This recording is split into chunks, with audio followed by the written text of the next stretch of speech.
Hello, my name is Zara Hoffman. I'm the self-published author of 6 books, a young adult paranormal romance trilogy and a new adult sci-fi romance trilogy, and in today's video I'm going to be talking about books that I read way too young.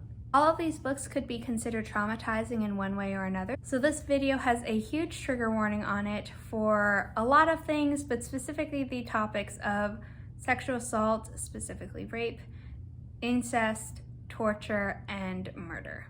If any of these topics are upsetting to you in a way that would really damage your mental health for the day or many days, please take care of yourself and skip this video. I will also leave a list of the books down in the description below so that if you recognize any of these titles and know that they're problematic for you, you can skip those chapters in this video. I read these books a very long time ago. I think the earliest that I read any of them was when I was 6. I didn't start using Goodreads to track my reading until 2012, and even since then I've been a little bit spotty with it. In 2021, I actually switched over to bookhype.com. So my best guess of my age for each book is all that I have to go on. I tried to put them in the order that I read them in. There are a bunch where I'm like, I read them around the same time, so who knows. For this video, I will be using the book covers that I saw when I was reading these stories. They may have been since updated either to tie in with a film or movie adaptation or because of a special anniversary. I'm also only talking about my first time reading these stories. Some of them I've read multiple times because I'm a masochist or for one reason or another, but let's get into it.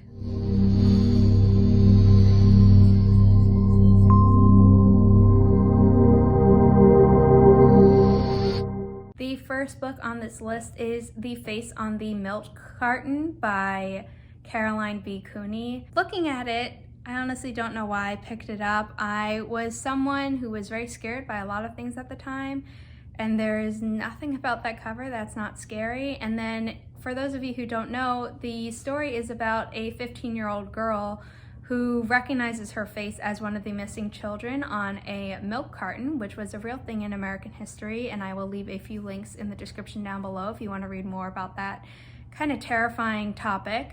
And she then decides to dig into her past and see if she was indeed kidnapped, because there are no photos of her from before she was 4, and her family's excuse of we didn't have a camera back then seems pretty flimsy, especially in the face of finding herself on a milk carton. Reading a story about being kidnapped when I'm 6 and my family was already warning me about the dangers of strangers and living in a big city and going out by myself probably wasn't the best idea. Next is Coraline by Neil Gaiman. There is a chance I actually read this before The Face on the Milk Carton, but I was absolutely terrified of this story. The next book on this list potentially should have been the first, because there's a chance that I read Coraline by Neil Gaiman before I read The Face on the Milk Carton. For those of you who don't know, the story is about neglected Coraline Jones, who has moved into a new, kind of creepy old home with her parents, who are overworked and therefore never spend time with her or spare her a second glance. Her life is pretty gray, and she discovers a hidden locked door in her bedroom, which then unlocks to reveal a magical world on the other side that has everything she could ever want, including parents who pay attention to her. The other mother and her other father are everything she could ever want, but things quickly turn nightmarish when she realizes that things are not quite as they seem. So obviously the idea that there's a monster on the other side of a door is scary enough as a little kid, but then to know that they can try and trap you by giving you things that you want is even scarier. And my grandma had a door in her upstairs guest room that led into the attic, which was kind of small, and yeah, definitely didn't do wonders for 6-year-old Zara, who already had an overactive imagination that liked to torture her with things that were scary. I believe I read Speak by Laurie Halse Anderson when I was about 8 years old. For those of you who don't know, the story is about selective mute Melinda Sordino. No one knows why she suddenly stopped talking, but the answer is that she was raped at a summer party and called the cops, which made her a social pariah. To make things worse, her ex-best friend is now dating her attacker and won't believe a thing she says. So Melinda is left alone until her art class and art teacher help her find her voice again. I don't think I need to explain why reading a story about rape at 8 years old is inappropriate. I might have been 9, but I believe I was 10 when I read 13 Reasons Why by Jay Asher. It was turned into a Netflix show, and the subsequent seasons of that show are not based on the book, but the first is. And if you don't know what it's about, Clay Jensen is a boy in high school who receives a package of cassette tapes which were left behind by Hannah Baker, his classmate who committed suicide. On each of the tapes, she gives one of 13 reasons why she committed suicide. And the story's pretty harrowing. It actually helped save me from a suicidal ideation because I was worried about how my family would take it. That side of the story actually isn't shown in the book, but it's explored a lot in the TV show. And while it has been banned in a lot of places because it supposedly shows suicide as a positive thing, it really helped me at a difficult time. So it has a special place in my heart. That same year I read I Never Promised You a Rose Garden by Joanne Greenberg. It was initially published under the pen name Hannah Green because it is a semi-autobiographical novel about a teenage girl who has schizophrenia and has suffered a lot of trauma at the hands of her anti-Semitic classmates. She has a very in-depth internal fantasy world that is both comforting and terrifying in equal measure, and it details her journey to recovery with the help of an amazing doctor. I believe I was 10 or 11 when I read The Lovely Bones by Alice Sebold. I probably actually wouldn't have picked this up on my own, except a classmate of mine had read it and I liked her. She was one of the very few classmates I liked. So I trusted her reading recommendation. And for those of you who don't know, the book is about a girl who gets raped and murdered by her neighbor and then is a ghost looking in on the lives of her loved ones as they deal with the tragedy. It was turned into a movie starring Stanley Tucci and Saoirse Ronan. I saw the movie with my mom. I don't know why. The book had already haunted me for months after I read it. I had nightmares about the rape and murder scene for a long time, but I went to see the movie, and right before that scene started, my mom got a call from our realtor, and so she was out of the theater for a long time on the phone. So I was sitting in the dark in our row by myself watching this traumatic scene of a traumatic book scene that I'd read. And so yeah, this one definitely left a scar. I haven't read or watched it since, probably won't. It made me unable to watch anything with Stanley Tucci for a long time. That same year, I read Room by Emma Donoghue. It has since been turned into an award-winning film starring Brie Larson, who you may know as Captain Marvel in the MCU. It is about a 5-year-old boy named Jack and his mom who have grown up in this little house. It's a single room. It has some kitchen, some bathroom, and a bed and a TV, basically as their only things.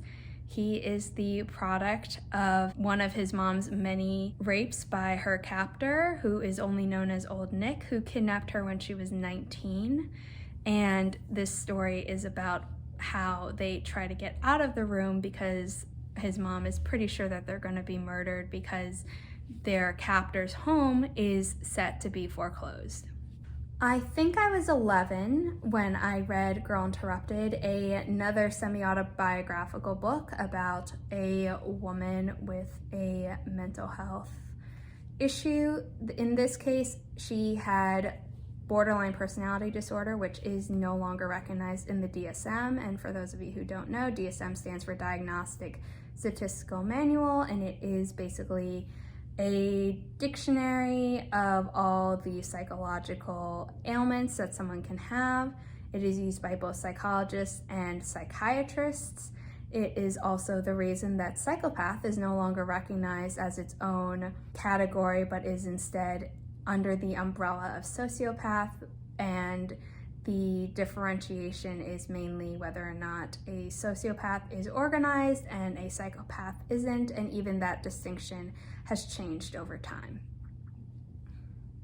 But back to the story, we have Susanna Kaysen's kind of self-insert character, played by Winona Ryder in the film adaptation, in a hospital and in therapy where she meets other people, including Angelina Jolie's slightly unhinged character and at least one other character who later commits suicide after Angelina Jolie's character implies that she has been having an incestuous and potentially raped relationship with her father. I'm grouping the next four together because they're pretty much all classics, and I don't remember the order that I read them in, but they are 1984 by George Orwell, Phantom of the Opera by Gaston Leroux, which served as the basis / inspiration for the mega Broadway hit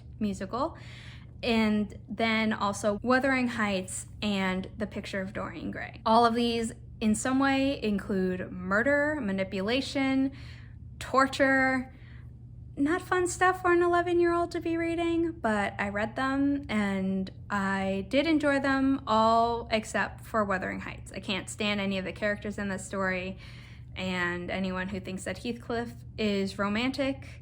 And the last book on the list is Wicked: The Life and Times of the Wicked Witch of the West by Gregory and Maguire. This book inspired Wicked, the musical, my favorite musical ever, as you will have known from my video about it, and I will leave a link to that up in the card and in the description down below. But 12-year-old me was expecting a novelized version of the musical, and that is not what I got. The book is filled with a lot of explicit and gratuitous sex. Elphaba is not the lovable, misunderstood character from the Broadway show, and there's just a lot of politics that I wasn't really interested in reading about. I hope you enjoyed, I don't know if that's the right word, this video about good but traumatizing books I read way too young. If you're interested in reading any of them, I do recommend them. The stories were great and the characters were sympathetic, but if you have any young people in your life and they're thinking of reading these books, please tell them to wait. There is such a thing as reading something too early, in my opinion.